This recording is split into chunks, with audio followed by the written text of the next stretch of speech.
I didn't really expect much from this projector, but when I angled it wrong and it corrected itself, yeah, that's when things got interesting. A few things stood out right away. The clean image, how fast it boots up, and how easy it is to use. But if you're expecting a professional projector, you're gonna hate it. This is more of a home movie setup, the kind you end up using more than you would actually think.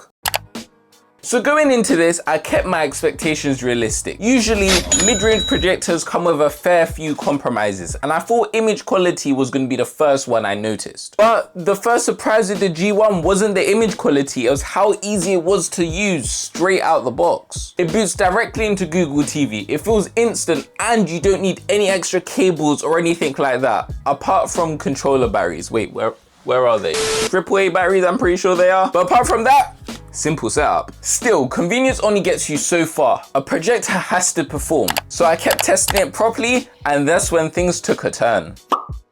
I slapped this projector in a ridiculous angle on my tripod. Not level, not straight, and instead of giving me that stretched, distorted image you normally get from projectors if you don't angle it perfectly, it fixed itself. Are you hearing me? It fixed itself. It didn't do it instantly. It took a few seconds, maybe 5 or 10, but once it settled, the auto keystone and autofocus locked in and everything snapped into place and it looked perfect. And that was the moment where I paused and thought, okay, this might actually be better than I expected.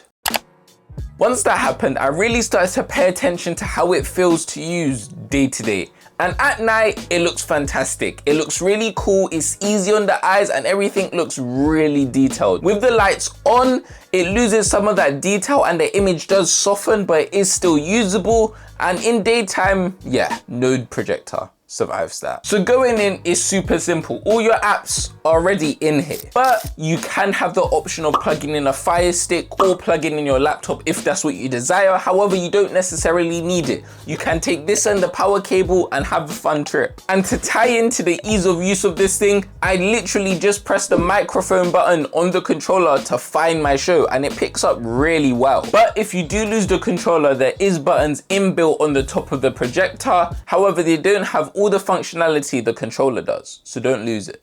Once you're in the interface, everything feels quick. Menus are fast and animations are clean. And there's none of that cheap projector lag. Plus, the hardware matches that with a solid weight, clean shape, and it sits on basically any tripod. Even my broken tripod somehow managed to hold this up in a decent enough angle for it to auto adjust and autofocus. So yeah, this is really turning into a nice projector, but there's one thing I haven't covered yet.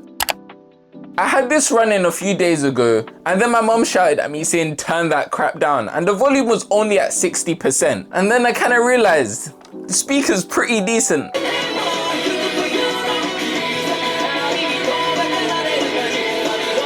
I will say it is a little bit light on the bass department, but apart from that, it's absolutely amazing and can easily fill a room as well as a backyard. But if you do want to plug in the speaker, there's an option at the back, as well as connecting it via Bluetooth, which are both simple jobs. After I did turn it down, that's when I did notice the fan. It's not very loud and doesn't produce much heat or noise. However, if no audio is playing through the projector, you will 100% hear it.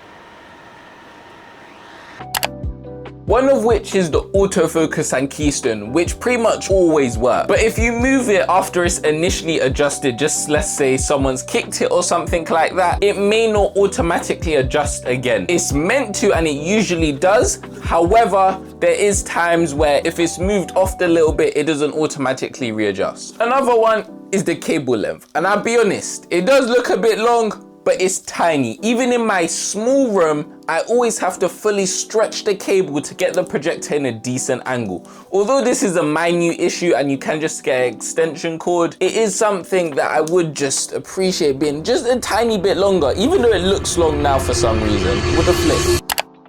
So, after living with it for a bit, this isn't a projector that tries to impress you every time you turn it on, but it does everything it says it can, and it does it really well at that. So I would 100% recommend this projector if you want a projector that gets the job done and makes your life easier. But there are other projectors out there, and a couple of these might be better suited for you.